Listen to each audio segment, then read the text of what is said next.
ये चुनाव तो 80 बनाम 20 का है, लेकिन मैं कह सकता हूं कि पहले चरण के मतदान के बाद स्पष्ट हो चुका कि वास्तव में चुनाव 80 बनाम 20 का ही है।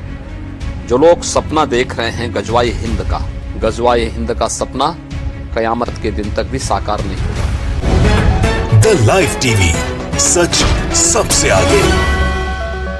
दोस्तों, दूसरे चरण के 9 जिलों की 55 सीटों पर वोटिंग हो रही है, लेकिन पहले चरण में जिस तरह के रुझान आए थे उसमें भारतीय जनता पार्टी के तमाम नेताओं की नींद उड़ा दी थी और वो नींद अभी तक उड़ी हुई है। यानी दूसरे चरण में जिस तरह के हालात हैं भारतीय जनता पार्टी के, वो मुख्यमंत्री योगी आदित्यनाथ के बयानों से समझे जा सकते हैं। दरअसल दूसरे चरण की वोटिंग हो रही है और इसी दौरान मुख्यमंत्री योगी आदित्यनाथ ने एक इंटरव्यू दिया। उस इंटरव्यू का अगर पूरा आप देखेंगे तो समझ में आ जाएगा, विकास की कोई खास बात नहीं की गई, सिर्फ 80 बनाम 20 का जिक्र किया गया, अली बनाम बजरंगबली का जिक्र किया गया, हिजाब का जिक्र किया गया, गजवाए हिंद का जिक्र किया गया। यानी हिंदुओं पर पूरी तरह से फोकस कर रही है भारतीय जनता पार्टी। तो वहीं मुसलमान वाले जो इलाके हैं, चूंकि दूसरे चरण में आप देखेंगे तो 5 ऐसे जिले हैं जहां पर सर्वाधिक बाहुल यानी मुस्लिम बाहुल इलाका है। ऐसे में भारतीय जनता पार्टी जानती है कि दूसरे चरण में अगर उसे जीतना है तो हिंदुओं को एकजुट करना होगा, और यही एक वजह रही जिसके चलते विकास के एजेंडे को दरकिनार करते हुए सिर्फ और सिर्फ फोकस किया गया हिजाब पर, गजवाए हिंद पर, 80 बनाम 20 पर, अली और बजरंगबली पर। नमस्कार, मैं हूं प्रज्वल गौतम और आप देख रहे हैं द लाइव टीवी। आज हम मुख्यमंत्री योगी आदित्यनाथ का वो पूरा इंटरव्यू आपको दिखाने जा रहे हैं, जिस इंटरव्यू में लगातार वो इन्हीं बातों का जिक्र करते रहे। यानी कि हिंदू वर्सेस मुसलमान का जिक्र हो रहा था, सीधे तौर पर नहीं लेकिन हो वही रहा था। 80 बनाम 20 का जिक्र लगातार करते रहे, गजवाए हिंद का जिक्र कर रहे थे। सबसे पहले ये बयान सुनिए और आपको पूरा विश्लेषण बताते हैं कि दूसरे चरण में किस तरीके से हवा निकली हुई है भारतीय जनता पार्टी की और उनके नेताओं की। ये चुनाव तो 80 बनाम 20 का है, लेकिन मैं कह सकता हूं कि पहले चरण के मतदान के बाद स्पष्ट हो चुका कि वास्तव में चुनाव 80 बनाम 20 का ही है। 80% से अधिक समर्थन भारतीय जनता पार्टी को प्राप्त हुआ है और 20% जिसको विरोध करना था, जो वैक्सीन का विरोध करता है। तो ये आपने बयान सुना। सबसे पहले आपको थोड़ा सा समीकरण समझा देते हैं और उसके बाद इस पूरे बयान का मतलब भी समझाएंगे और आगे भी कई बयान दिखाने जा रहे हैं। आपको पहले बता दें कि 9 जिले जहां पर आज यानी दूसरे चरण में उनकी 55 सीटों पर वोटिंग हो रही है, ये वो 9 जिले हैं जिसमें जो मुस्लिम बाहुल है। आप सहारनपुर से शुरू करिए। सहारनपुर है, रामपुर है, मुरादाबाद है, अमरोहा है, बिजनौर है। ये 4-5 ऐसे जिले हैं जो सबसे ज्यादा मुस्लिम बाहुल्य आबादी वाले हैं। यानी भारतीय जनता पार्टी लगातार अब इसे मुस्लिम बनाम हिंदू करने पर जुटी हुई है। यही वजह है जिसके चलते मुख्यमंत्री योगी आदित्यनाथ सामने आए। उन्होंने एएनआई को बाइट दी। उस दौरान जो इंटरव्यू दिया जा रहा था उसमें विकास का एजेंडा बता नहीं पाए। ये नहीं बता पाए कि क्या कुछ किया गया इन 5 सालों में, इन जिलों में, सहारनपुर में क्या कर दिया, रामपुर में क्या कर दिया। ये नहीं बता पाए कि अमरोहा से लेकर बिजनौर तक क्या कुछ किया गया, ये बता नहीं पाए। मुरादाबाद में क्या हुआ, कुछ नहीं बता पाए। लेकिन बता सिर्फ इतना पाए कि ये लड़ाई 80 बनाम 20 की है। 80 यानी कि आप समझ लीजिए कौन, और 20 कौन, समझ लीजिए और सुन भी। ये चुनाव तो 80 बनाम 20 का है, लेकिन मैं कह सकता हूं कि पहले चरण के मतदान के बाद स्पष्ट हो चुका कि वास्तव में चुनाव 80 बनाम 20 का ही है। 80% से अधिक समर्थन भारतीय जनता पार्टी को प्राप्त हुआ है और 20% जिसको विरोध करना था, जो वैक्सीन का विरोध करता है। उनसे लगातार सवाल किया जा रहा था कि अली और बजरंगबली का जिक्र क्यों और ये सब तमाम चीजें क्यों की जाती हैं, क्यों आप ऐसे आपके नेता तालिबानी बताते हैं तमाम विपक्षी नेताओं को। तो उनका साफ तौर पर यही कहना था कि इस देश को गजवाए हिंद बनाने की बात की जा रही है, वो हम बनने नहीं देंगे। वो बात अलग है कि जब जब हिंदू राष्ट्र बनाने की बात कही जाती है तो मुख्यमंत्री योगी आदित्यनाथ कुछ नहीं बोलते। ये संविधान से देश चलेगा, इन्हें तभी याद आता है जब गजवाए हिंद की बात कोई कर देता है। वो भी, उसका भी हम विरोध करते हैं। ना ये गजवाए हिंद बनेगा या हिंदू राष्ट्र बनेगा, ये संविधान से देश चलेगा।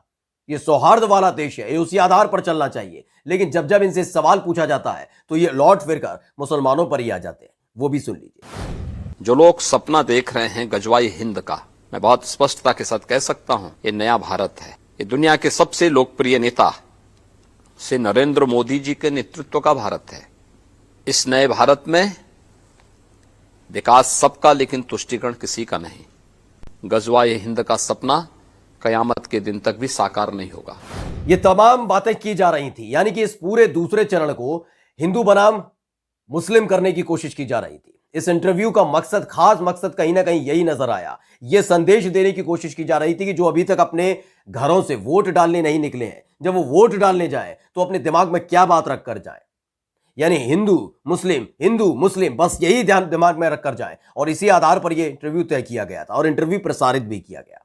खैर, अब आपको हम बताते हैं कि उन्होंने आगे क्या कहा। उन्होंने आगे बोलते बोलते इतना बोल गए कि पहली बार उत्तर प्रदेश की जनता ने डबल इंजन की सरकार को महसूस किया है। आप सोचिए ये क्या बोल रहे हैं, क्योंकि आपको याद होगा जब उत्तर प्रदेश के मुख्यमंत्री थे राजनाथ सिंह, तब उत्तर प्रदेश में भारतीय जनता पार्टी की सरकार थी और राजनाथ सिंह मुख्यमंत्री थे, और केंद्र में थी अटल बिहारी वाजपेयी की सरकार। यानी डबल इंजन की सरकार तब भी थी, अटल बिहारी वाजपेयी यानी भारतीय जनता पार्टी की सरकार थी। ये उस सरकार को भूल चुके हैं, भाजपा की वो डबल इंजन की सरकार को भूल चुके हैं और उत्तर प्रदेश की जनता को नया इतिहास पढ़ा रहे थे। सुन लीजिए। आजादी के बाद पहली बार उत्तर प्रदेश की जनता को डबल इंजन की सरकार के कार्य पद्धति और प्रधानमंत्री मोदी जी के नेतृत्व में जो कहा था सो करके दिखाया, इस संकल्प की पूर्ति होते हुए भी दिख रहा है। ये तमाम बयान हमने आपको इसलिए सुना है क्योंकि आपकी समझ में आ जाना चाहिए कि दूसरे चरण में जो वोटिंग हो रही है उसको लेकर भारतीय जनता पार्टी कितना बौखला गई है, उसके नेता कितने बौखला गए हैं। उनको पता चल चुका है कि पहले चरण में तो लानत मलानत हुई, अब दूसरे चरण में तो और फजीयत होने वाली है कि दूसरे चरण की जो 55 सीटें हैं वहां इनका वोट था, जो आधार इन्होंने दंगे का नाम लेकर, पलायन का जिक्र करके, हिंदू मुसलमान करके 2017 में की बनाया था, वो आधार खत्म हो चुका है। अब जनता हिंदू मुसलमान पर आने वाली नहीं है, लेकिन एक बार फिर से इन्होंने वही दाव चला है, ये वही तरीका इन्होंने फिर से अपनाया है कि कैसे भी करके फिर से 55 सीटों पर कुछ ऐसा ही माहौल बना दिया जाए, और उसी की वजह से ये पूरा इंटरव्यू तय किया गया था। आप सोचिए, इनके पास बताने के लिए तकरीबन वो आधा घंटा तकरीबन का ये इंटरव्यू रहा, लेकिन इस इंटरव्यू के दौरान कहीं पर यह नहीं बताया गया कि उत्तर प्रदेश की जनता को मिला क्या है। विजन का जिक्र कर रहे थे, विजन नहीं बता पाए। उत्तर प्रदेश की जनता को विकास के नाम पर क्या मिला वो नहीं बता पाए।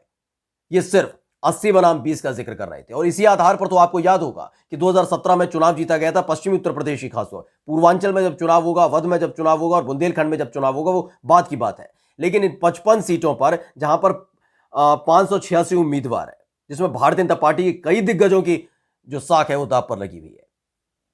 लगातार ये रामपुर में माहौल बनाने की कोशिश कर रहे हैं, ये तमाम जगह है इनके पास जहां पर ये माहौल बनाने की कोशिश कर रहे हैं, लेकिन ऐसा हुआ नहीं है, क्योंकि उत्तर प्रदेश की जनता ने पहले ही चरण से इनको साफ तौर पर संदेश दे दिया। संदेश और संकेत दोनों मिल चुके हैं कि जिन 58 सीटों पर आपने 54 सीटें जीती थी, वहां आपका सुपड़ा साफ होने जा रहा है। ये पहले चरण का रुझान निकलकर सामने आ चुका था। यही एक वजह आपने देखा होगा कि और रफ्तार तेज हो गई। जो बयान पहले दिए जाते थे वो और नफरती होते चले जा रहे हैं, जहरीले होते चले जा रहे हैं, क्योंकि दूसरे चरण की जिन 55 सीटों का हम जिक्र कर रहे हैं उसमें रामपुर सबसे महत्वपूर्ण जगह है। रामपुर क्यों है महत्वपूर्ण जगह, वो बता देते हैं। रामपुर इसलिए महत्वपूर्ण जगह है कि रामपुर में सबसे ज्यादा मुस्लिम आबादी है। उसके बाद भारत और जो देवबंद इलाका है, देवबंद में सबसे ज्यादा मुस्लिम है। उसके बाद भी भारतीय जनता पार्टी के विधायक वहां से जीते थे 2017 में, लेकिन अब हालात बदल रहे हैं, क्योंकि जो विकास होना चाहिए था, ये कहते हैं हम रंग देखकर विकास नहीं करते, ये हिजाब पर बात कर रहे थे, तमाम चीजों पर बात कर रहे थे, लेकिन इनका जो सुई है, जो इनका जो कांटा है, वो लौट फिर कर कहीं ना कहीं हिंदू मुसलमान पर आ ही जाता है।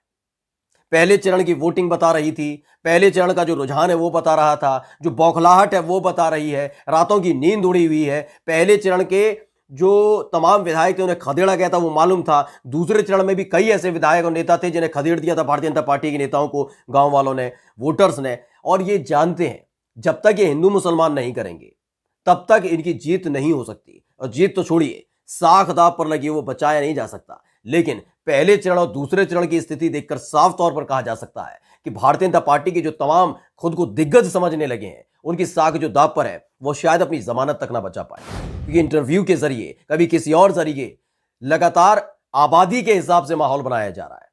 दूसरे चरण में मुस्लिम बाहुल होने की वजह से हिंदू मुसलमान करने की कोशिश की जा रही है, लेकिन उत्तर प्रदेश की जनता समझ चुकी है, उत्तर प्रदेश की जनता जान चुकी है कि आखिरकार विकास कहां होना है, कैसे होना है। और यही एक वजह है जिसके चलते पहले चरण में जो वोटिंग हुई उसका असर अब दूसरे चरण में भी दिखने लगा है, और यह बौखलाहट शाम होते होते और बढ़ने वाली है। नमस्कार। द लाइव टीवी, सच सबसे आगे।